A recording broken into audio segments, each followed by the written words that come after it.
Hello everyone, welcome to primary masters. मैं हूं गरिमा और आज हम करेंगे इंग्लिश में लेटर राइटिंग। लेटर जो होता है वो दो तरीके से लिखा जा सकता है।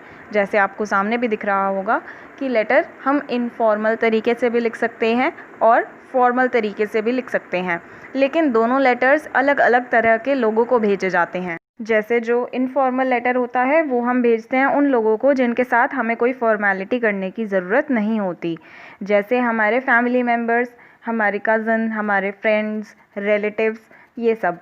दूसरी तरफ जो फॉर्मल लेटर होता है वो हमें उन्हें भेजना होता है जिनके साथ हम फॉर्मली इंटरेक्ट करते हैं, बात करते हैं, जो किसी ना किसी अथॉरिटी पोजीशन पर होते हैं।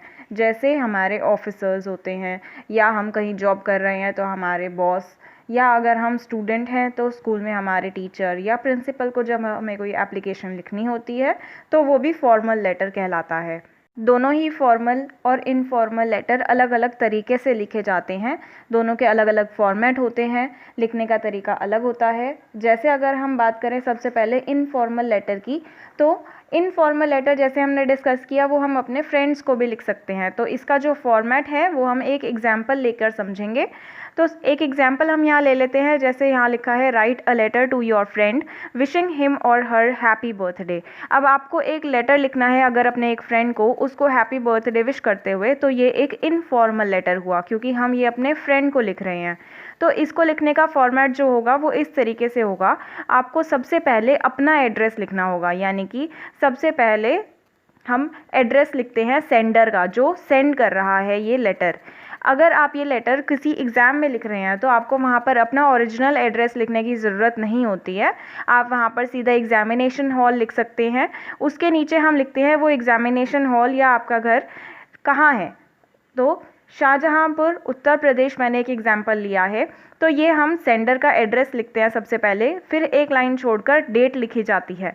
डेट लिखने के बाद फिर से एक लाइन छोड़ी जाती है, फिर सैल्यूटेशन लिखा जाता है, यानी कि जैसे हम हिंदी में बोलते हैं प्रिय दोस्त, प्रिय भाई बहन, इस तरीके से इंग्लिश में उसको हम सैल्यूटेशन बोलते हैं। तो यहाँ हम लिखेंगे इसी तरीके से डियर और आगे किसी भी फ्रेंड का नाम जिसको आप ये लेटर लिखना चाहते हैं।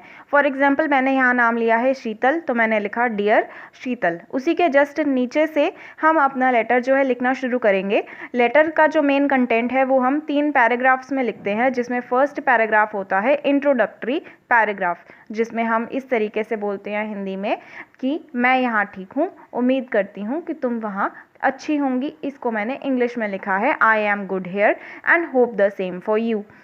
इसके बाद आता है मेन लेटर का कंटेंट कि आपने ये लेटर उस इंसान को लिखा ही क्यों है, तो उसका पर्पस लेटर का।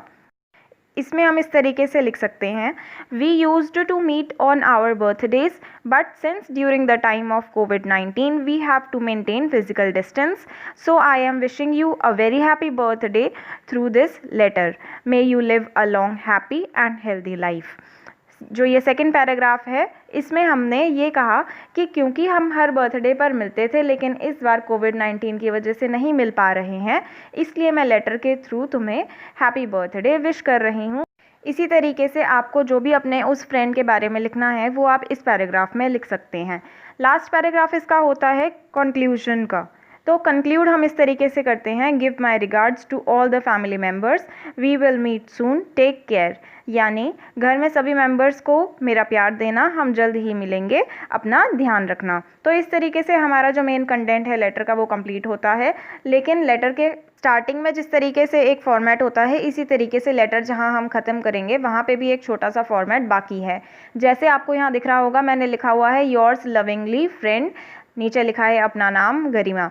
इसी तरीके से हम नीचे लिखते हैं तुम्हारा प्रिय दोस्त, जैसे हम हिंदी में लिखते हैं उसी को यहाँ पर इंग्लिश में भी लिखा जाता है। उसके बाद लास्ट में अपना नाम लिखा जाता है। तो ये फॉर्मेट था हमारा इनफॉर्मल लेटर का। अब देखते हैं कि जो फॉर्मल लेटर होता है उसका क्या फॉर्मेट होता है।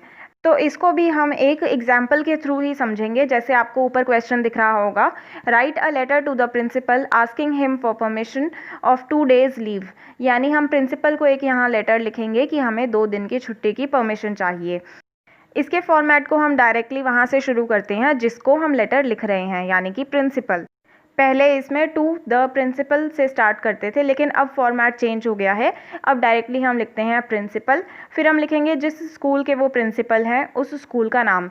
सपोज़ उस स्कूल का नाम ABC स्कूल है, तो मैंने यहाँ पर ABC स्कूल लिखा है। फिर हमें लिखना है कि वो स्कूल कहाँ है, तो इसमें मैंने एग्जाम्पल के लिए लिख दिया है न्यू दिल्ली।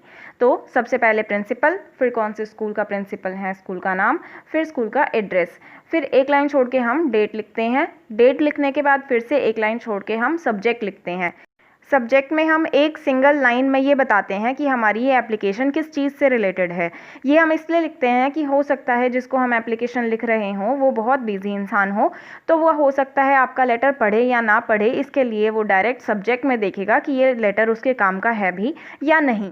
इसलिए हमें सब्जेक्ट में कम से कम वर्ड्स में अपना पर्पस लेटर का लिखना होता है। अब जैसे मैंने यहाँ पर लिखा हुआ है सब्जेक्ट में request for 2 days leave. Subject लिखने के दो तरीके होते हैं, जैसे एक सामने लिखा हुआ है नॉर्मल जो कैपिटल लेटर होने चाहिए वो कैपिटल लेटर किए हैं और उस सब्जेक्ट को पूरा ही हम अंडरलाइन करते हैं। दूसरा तरीका होता है कि सब्जेक्ट और उसके सामने जो लाइन लिखी है हमने वो हम पूरे को ही कैपिटल लेटर्स में लिखते हैं, तब हम अंडरलाइन इसको नहीं करते हैं। तो दोनों में से किसी भी तरीके से आप अपना सब्जेक्ट जो है वो मेंशन कर सकते हैं। फिर हम एक लाइन छोड़कर लिखते हैं सैल्यूटेशन। जैसे हमने इनफॉर्मल लेटर में सैल्यूटेशन में डियर वर्ड यूज़ किया था, यहाँ हम उसे इस्तेमाल नहीं कर सकते। हम यहाँ पर वर्ड यूज़ करेंगे रिस्पेक्टेड। रिस्पेक्टेड के आगे हम लिखेंगे सर, अगर प्रिंसिपल जो है वो मेल है। हम लिखेंगे मैडम अगर प्रिंसिपल फीमेल है। तो इसके बाद हम अपना मेन कंटेंट जो है हमारे फॉर्मल लेटर का वो स्टार्ट करेंगे, जिसमें हम सबसे पहले लिखेंगे कि ये लेटर मैं लिख रही हूँ। फिर मैं कौन वो बताएंगे, जैसे मैंने यहाँ लिखा हुआ है आई गरिमा ऑफ क्लास 5th B। जैसे मैंने लिखा मैं क्लास 5th से बिलोंग करती हूँ। I, Garima of class 5th B, have to go to my grandparents' home with my family members for some urgent work. Kindly grant me 2 days leave from 6th October 2020 to 7th October 2020. इस paragraph में हम directly ये लिखते हैं कि कौन लिख रहा है ये लेटर और पर्पस क्या है ये लेटर लिखने का। यानी कि मैंने यहाँ रीज़न लिखा है छुट्टी के लिए, ये बताया है कि मुझे कितने दिनों की छुट्टी चाहिए और वो दिन कौन कौन से हैं। जैसे मैंने ये लिखा रीज़न ग्रैंड पेरेंट के घर जाना है मुझे अपने फैमिली मेम्बर्स के साथ कुछ अर्जेंट वर्क के लिए, इसलिए मुझे 2 दिन की छुट्टी चाहिए और वो 2 दिन कौन से हैं तो उसकी डेट भी यहाँ पर मेंशन की जाती है। नेक्स्ट पैराग्राफ में हम लिखेंगे कि मैं आपकी बहुत आभारी रहूँगी। इसको हम इंग्लिश में लिखते हैं इस तरीके से, I will be highly thankful to you. फिर जिस तरीके से हमने स्टार्टिंग में एक फॉर्मेट फॉलो किया था, इसी तरीके से हम इसको एक फॉर्मेट के साथ ही लेटर को एंड करते हैं। जैसे इसमें लास्ट में लिखा जाएगा thanking you, yours sincerely Garima student of class 5th B। यानी कि जैसे हम इनफॉर्मल लेटर में लिखते हैं तुम्हारी प्रिय दोस्त, तो हम यहाँ पर लिखेंगे आपके आज्ञाकारी शिष्य या योर्स ओबीडियंटली, योर्स सिंसेरली, इस तरीके के वर्ड हम यहाँ इंग्लिश में यूज़ करेंगे। उसके बाद अपना नाम लिखा जाएगा और लास्ट में ब्रैकेट में ये बताया जाएगा कि आप कौन है। यानी अगर आप कोई जॉब करते हैं तो आपकी कौन सी पोस्ट है, अगर आप स्टूडेंट हैं तो आपकी कौन सी क्लास है, ये सब चीज़ें हम यहाँ पर मेंशन करेंगे। तो ये फॉर्मेट था हमारे फॉर्मल लेटर का। यहाँ हमने 2 ऐसे एग्जाम्पल्स लिए हैं जिनको हमने बहुत शॉर्ट में लेटर्स में लिखकर कंप्लीट किया। आप इनमें चाहे तो और भी चीज़ें ऐड कर सकते हैं, जैसे इनफॉर्मल लेटर में और भी जो बातें आप अपने फ्रेंड के साथ करना चाहते हैं तो आप वो ऐड कर सकते हैं। अगर फॉर्मल लेटर में आप कोई रीज़न इसके अलावा चेंज करके दूसरा डालना चाहते हैं, उसको थोड़ा एक्सप्लेन करना चाहते हैं, तो आप वो भी कर सकते हैं। ये मैंने आपको यहाँ पर 2 बस एग्जाम्पल्स शो किए हैं। अगर आपको ये वीडियो अच्छी लगी तो इसको लाइक करिए और अपने फ्रेंड्स के साथ इसको शेयर करिए। अगर अभी तक चैनल को सब्सक्राइब नहीं किया है तो आपको यहाँ सब्सक्राइब वर्ड लिखा हुआ नज़र आ रहा होगा, उसको क्लिक करके आप चैनल को ज़रूर सब्सक्राइब करिए। Thank you.